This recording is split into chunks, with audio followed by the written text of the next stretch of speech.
हरे Krishna everyone. तो आज मैं एक ऐसे टॉपिक के बारे में बात करने वाली हूँ जिससे आप ही नहीं, मैं भी परेशान हूँ। ठीक है, मेरी फैमिली भी परेशान है मेरी इस चीज़ की वजह से। सबसे ज़्यादा तो मैं परेशान हूँ कि भाई मैं इतना सोती क्यों हूँ। तो मैंने सोचा कि क्यों ना आज इस चीज़ के ऊपर रिसर्च की जाए कि भाई इतनी नींद आखिरकार आ क्यों रही है। समझ में नहीं आता ना कि मतलब इतना क्यों सो रहे हैं। लाइक 8 घंटे सो चुके हैं, 12 घंटे सो चुके हैं, बट फिर भी जब उठ रहे हैं सो के तो नींद ही आई जा रही है।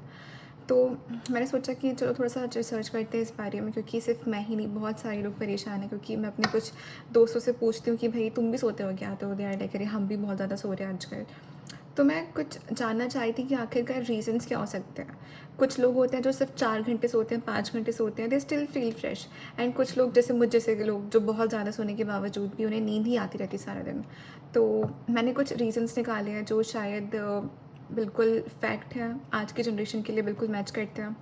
तो शायद वो रीज़न हो सकते हैं जिनकी वजह से हमें बहुत ज़्यादा नींद आती है।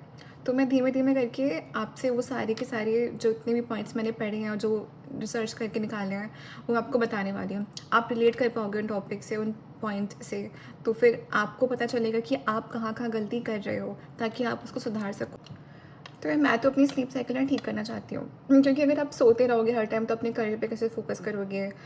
भक्ति करनी होती है, भक्ति पे फोकस नहीं हो पाता, करियर पे फोकस नहीं हो पाता, और भी बहुत चीज़ें हैं वो भी मैं नहीं कर पाती सोने की वजह से। मैं सारा टाइम सोती ही रह जाती हूँ। तो मुझे तो अपनी स्लीप साइकिल अब ठीक करनी है, इसलिए मैंने आज इस चीज़ के ऊपर बैठ के पढ़ा, देखा कि भाई मैं कैसे इस चीज़ को इम्प्रूव कर सकती हूँ। तो अगर आप भी अपनी स्लीप साइकिल को इम्प्रूव करना चाहते हो, रीज़न्स जानना चाहते हो, तो इस वीडियो को एंड तक देखना, ताकि अब आप इस चीज़ को कुछ इस पे अपना वर्क कर सको आप। ठीक है, तो मैं धीमे-धीमे करके आपको टॉपिक्स बताऊँगी, अपने पॉइंट्स बताऊँगी वो पूरे सारे।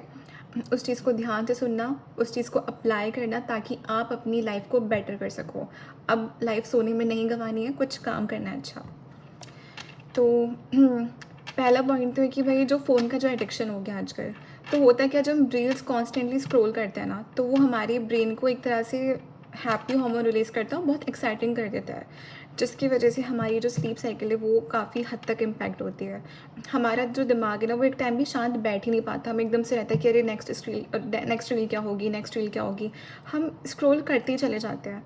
तो लगातार स्क्रॉल करने की वजह से हमारा जो ब्रेन है वो ऑलमोस्ट एक्टिव मोड पे रहता है। ठीक है, जिसकी वजह से वो उस आराम वाले फेज़ में जा ही नहीं पाता, उसको हम हर टाइम जगा के रखते हैं। ठीक है, तो उसकी वजह से भी ये होता है, क्योंकि ब्रेन काफ़ी ज़्यादा ओवर स्टिमुलेट हो जाता है। फिर रिज़ल्ट क्या आता है कि मेंटल फटीग होती है। ठीक है, फिर नींद जैसी फीलिंग आती है बाद में, फिर आपको बस लगता है कि आपको नींद आ रही है, बट आपको लगता है कि यार सो भी नहीं पा रहे हैं। होता है ना कि कभी-कभी कि सोचते हैं कि भाई थोड़ा-सा बस रील स्क्रॉल कर लें, फिर पढ़ने बैठ जाएँगे। अब होता है कि जब तक रील्स हम स्क्रॉल कर रहे होते हैं, तब तक हमें नींद नहीं आती। फ़ोन साइड में रखती है, फिर लगता है कि जैसे कुछ भी काम करो, जैसे पढ़ाई करने बैठ जाओ या कुछ भी करने बैठ जाओ, तब लगता है कि अब बस यार अब तो नींद आने वाली है। क्योंकि उस टाइम हमें उतना एक्साइटिंग फ़ील नहीं हो रहा था, जितना हमें रील्स स्क्रॉल करते वक़्त फ़ील हो रहा होता है। तो इसी वजह से जब हम उसके रील्स के अलावा कुछ भी काम करने बैठ जाते हैं, हमें नींद आने लगती है एकदम से। ठीक है, दूसरा रीज़न हो चुका है हमारी पुअर स्लीप क्वालिटी। ठीक है, एक और चीज़ होती है, जब हम रील्स स्क्रॉल करते हैं ना, हम फ़ोन पे ज़्यादा ध्यान देते हैं, तो जो उसकी जो ब्लू लाइट्स होती हैं वो हमारी आइज़ के लिए बिल्कुल अच्छी नहीं होती हैं। उसकी वजह से हमारा मेलाटोनिन भी डिस्टर्ब हो जाता है। ठीक है, तो काफ़ी देर सोने के बावजूद भी हमें फ्रेश फ़ील नहीं होता, क्योंकि जो हमारा मेलाटोनिन होता है बॉडी के अंदर, वो काफ़ी हद तक डिस्टर्ब हो चुका होता है, जो मेनली नींद के लिए काफ़ी अच्छा माना जाता है, इफ़ेक्टिव होता है, और बेसिकली वही हार्मोन जो है वो नींद को हेल्प करता है आने में। ठीक है, दूसरी चीज़ मेन पॉइंट ये है कि आजकल हम लोग यूजुअली बंद कमरे में रहते हैं। जनरेशन का आजकल वो हो गया ना कि भाई हमें बस अपने कमरे में रहना है, हमारा फ़ोन दे दो, रूम लॉक कर दो, अब बस हमारा कमरा और फ़ोन, एंड इसके अलावा दुनिया से कोई मतलब नहीं है। तो मैं ऐसा नहीं कह रही कि सभी ऐसे हैं, बहुत सारे लोग वर्कआउट करते हैं, बाहर जाते हैं, बट मुझ जैसे लोग जो नहीं करते हैं, जो कमरे में रहते हैं, तो उनके लिए ये वजह हो सकती है सबसे बड़ी, कि हर टाइम कमरे में रहना, हर टाइम बस एसी चला के बैठ जाना।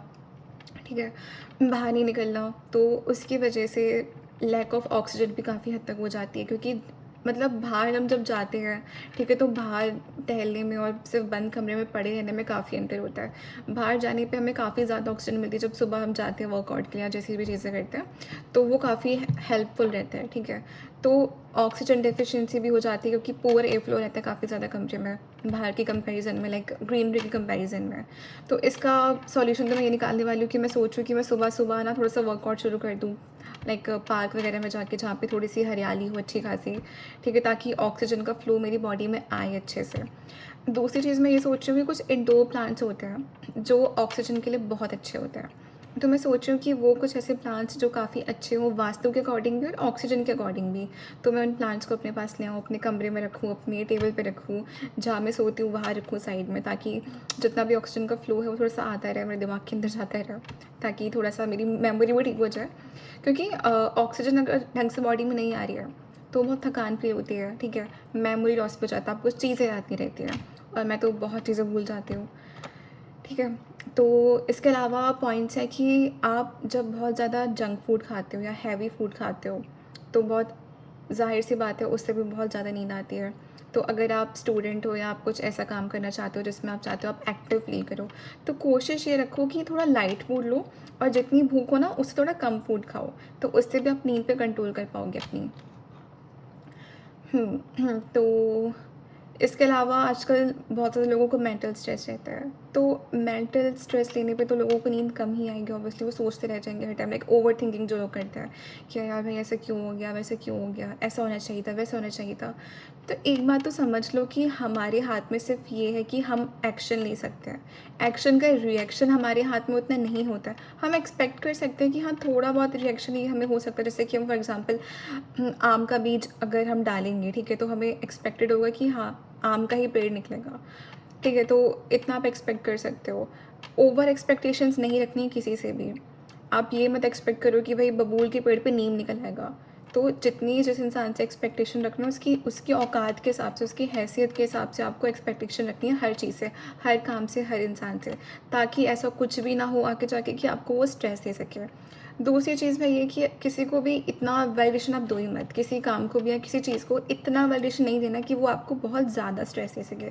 थोड़ा बहुत स्ट्रेस अच्छा होता है, बट ओवर स्ट्रेस अगर आपको कोई इंसान या कोई चीज़ दे रही है, तो उस चीज़ को आपको थोड़ा कंट्रोल करने की ज़रूरत है। ठीक है, तो जब आपकी ओवरथिंकिंग कम हो जाएगी, आपका मेंटल एग्ज़ॉस्टेशन कम हो जाएगा, तो फिर आपको अच्छे से नींद आना शायद शुरू हो जाए।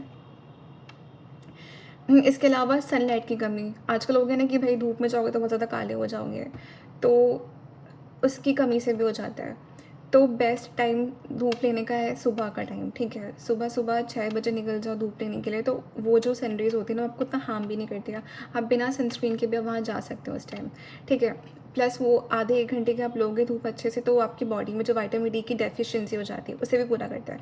क्योंकि विटामिन डी की डेफ़िशिएंसी से भी बहुत ज़्यादा नींद आती है इंसान को, ठीक है?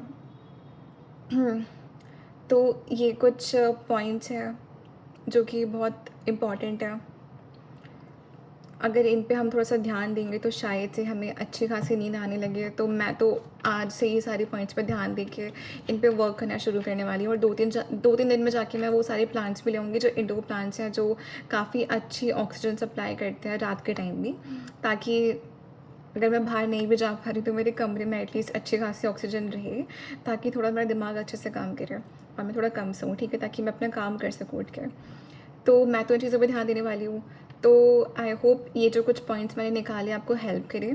प्लस कुछ ऐसे योगाज़ भी होते हैं जो आप कर सकते हो, कुछ योगा पोज़ ऐसे जो आप देख सकते हो यूट्यूब पे, काफ़ी काफ़ी सारे अवेलेबल हैं, ठीक है? या फिर आप योगा क्लास भी जॉइन कर सकते हो।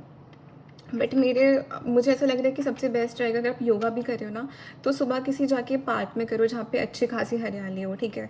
ताकि आपका ऑक्सीजन काफ़ी अच्छा रहे। प्लस ऑक्सीजन हमारी हेल्थ के लिए तो अच्छा होता ही होता है, हमारी स्किन के लिए भी अच्छा होता है और एजिंग के लिए भी अच्छा होता है। आप उतना एज नहीं कर पाते अच्छे से, मतलब थोड़ा-सा बुढ़ापा टल जाता है आपका, ठीक है? थोड़ा लेट आएगा बुढ़ापा, आपकी स्किन अच्छी रहेगी, आपके बाल अच्छे रहेंगे, आपकी आँखें भी अच्छी रहेंगी। तो जिनको बहुत स्किन केयर वगैरह का शौक है कि हाँ, हमारी स्किन अच्छी रहे, सब अच्छा रहे, तो उनके लिए भी तो ऑक्सीजन अच्छी होती है, ग्लो आता है उस चीज़ से, ठीक है? तो मैं तो ये प्रेफ़र करूँगी कि सुबह-सुबह निकल जाओ, ठीक है? धूप भी मिल जाएगी, ऑक्सीजन भी मिल जाएगी, आपका वर्कआउट भी हो जाएगा। प्लस जब आप ज़्यादा फ़िटनेस पे ध्यान देते हो ना, तो फिर आपको अंदर से आता है कि हम अच्छा-अच्छा खाएँ, हेल्दी-हेल्दी खाएँ।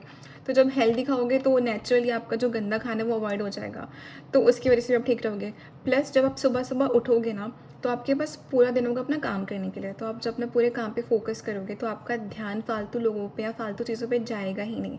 तो उस वजह से जब अपने काम पे ही फ़ोकस्ड रहोगे, आप किसी और फालतू चीज़ पे नहीं सोचोगे, तो आपका जो स्ट्रेस है वो भी काफ़ी हद तक कम हो जाएगा। तो सिंपल टारगेट ये है कि सुबह-सुबह उठ जाओ बस।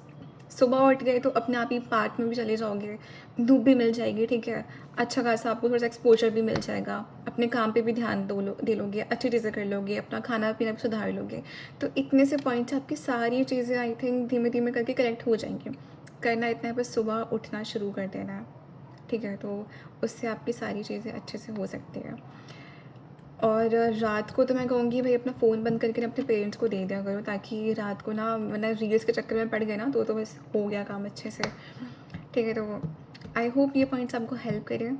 मुझे तो आई थिंक बहुत ज़्यादा हेल्प करने वाले अगर मैं इस चीज़ को सुधारना चाहूँ तो।